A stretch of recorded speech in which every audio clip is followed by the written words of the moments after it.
Hi, Double D. Maraming salamat sa lahat ng tulong at suporta niyo sa amin ni Yorme at ng Yorme Stress. Dito lang kami palagi sa gilid. Thank you po.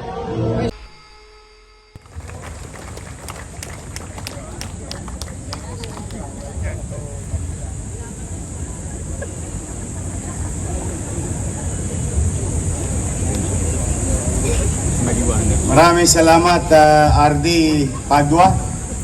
Tama po ba? At 10 ng ating mga taga-parol and probation. Awi, yung parol, hindi lang pampasko. Kasi napakalaking bagay po ng tungkuling inyong ginagampanan.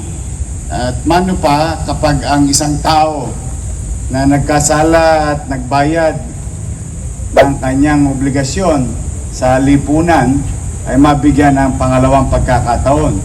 But through you, you will have a proper assessment of these convicted individuals. Kaya importante na tama ang ating assessment. Na sila'y mabigyan ng pangalawang pagkakataon sa ating lipunan. Muli, palakpakan natin ang mga taga-parol and probation. Ikaw, may probation ka. Gusto mo probation? Masaya ka na dyan. Good morning! Good morning! Ay napaka-special po ng umaga natin ngayon, mga Batang Maynila, sapagkat binisita tayo ng isa sa maraming beses. And let me put that on record, maraming beses tayong tinulungan noong panahon ng pandemya at mga ilang buwan pang nakararaan sa kasalukuyang administrasyon na ito. Tinutulungan po niyo tayo kahit na, alam niyo, there are 1,600 plus local government units. But our visitor opted to look into Manila's situation and challenges. Kaya maraming beses ko rin siyang pinasalamatan at ngayon, bilang pasasalamat din natin mga Batang Maynila, meron pa tayong darating na galing din sa kanya. Lalo na si Padilla, matutuwa yan si Director ng Manila Health Department, si Director Padilla, sapagkat siya po ay naglaan ng pondo para tayo makadagdag ng mga bibilhing ekwipo sa ating mga ospital. At masaya kami na siya ulit ang Health Committee Chair.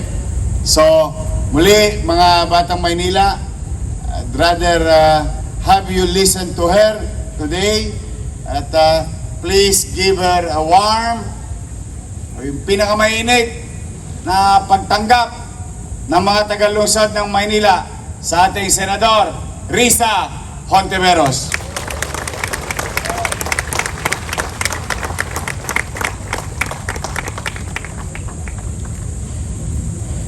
Salamat po, Mayor Isko.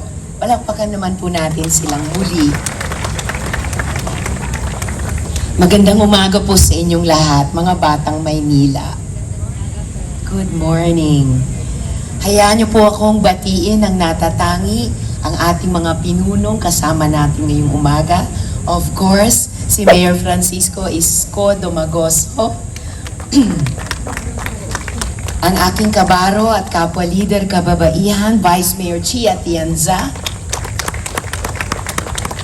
Secretary to the Mayor Letlet Sarcal, City Administrator Attorney Wardy Quintos, Chief of Staff Cesar Chavez, ang ating pong mga konsehal ng lungsod ng Maynila, lahat po ng mga department heads sa City Hall, at lahat po ng mga kawani dito sa lungsod ng Maynila, pati po bilang bahagi ng ating mga national government agencies dito sa Maynila.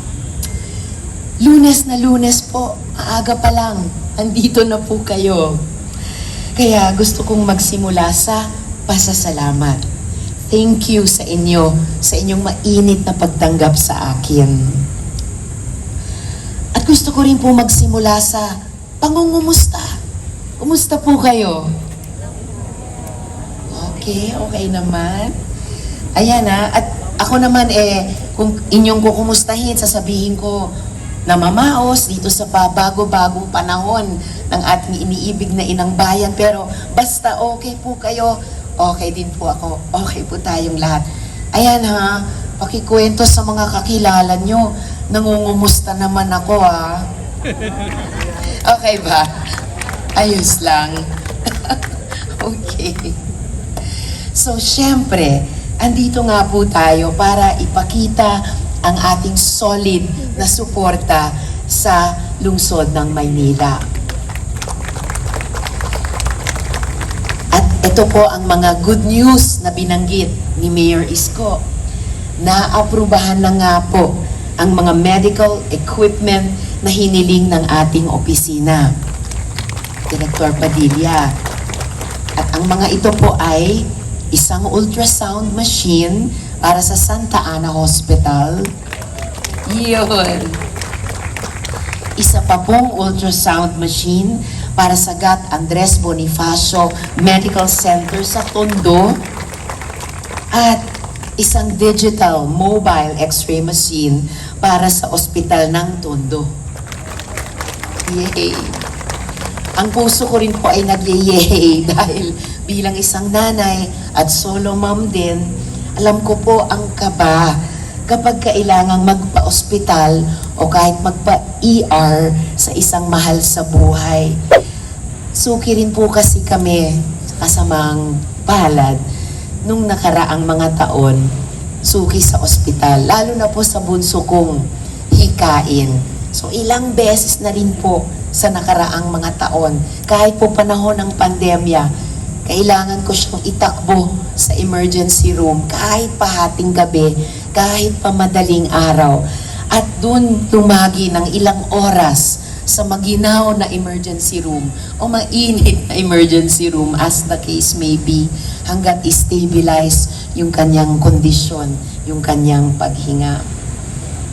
So in short, gets ko po kayo. Gets ko po kayo, Director Padilla, at lahat po ng mga batang Maynila. Kaya, dagdagan pa natin ang good news.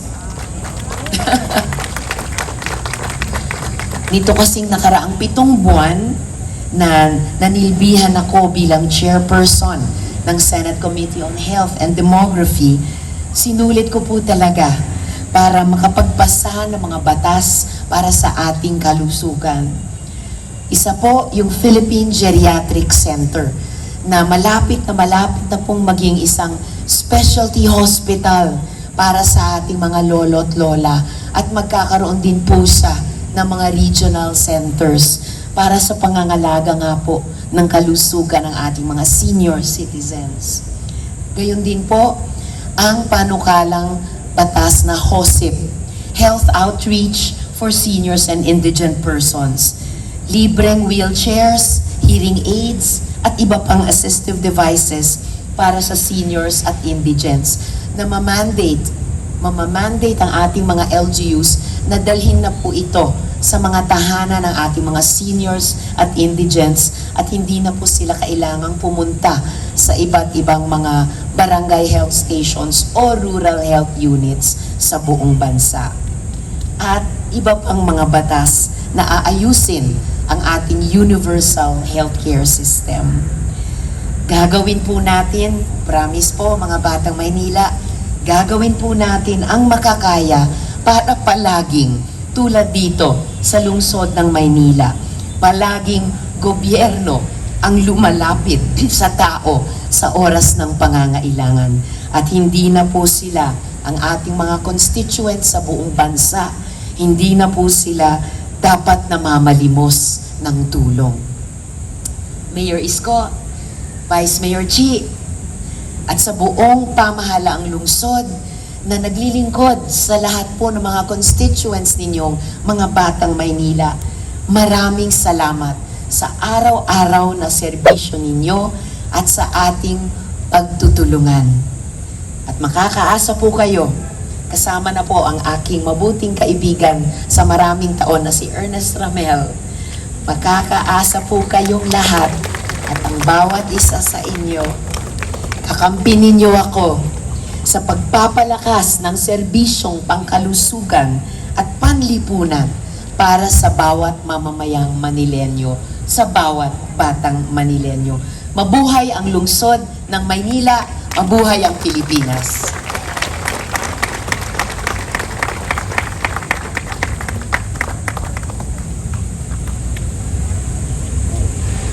Thank you. Muli, palakpakan natin, Senador Risa Ontiveros. Padilla, Paldo. Paldo ka na naman. Hindi, I'm happy, as you all know naman, by this time, that even in the first term, my policy is very simple. MBN. Minimum Basic Needs.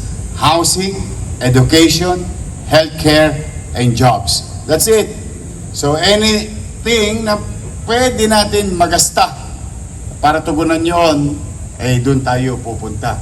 Mano pa kapag may mga tao, katulad ni Senator Risa Hontiveros, mga leader nasyonal,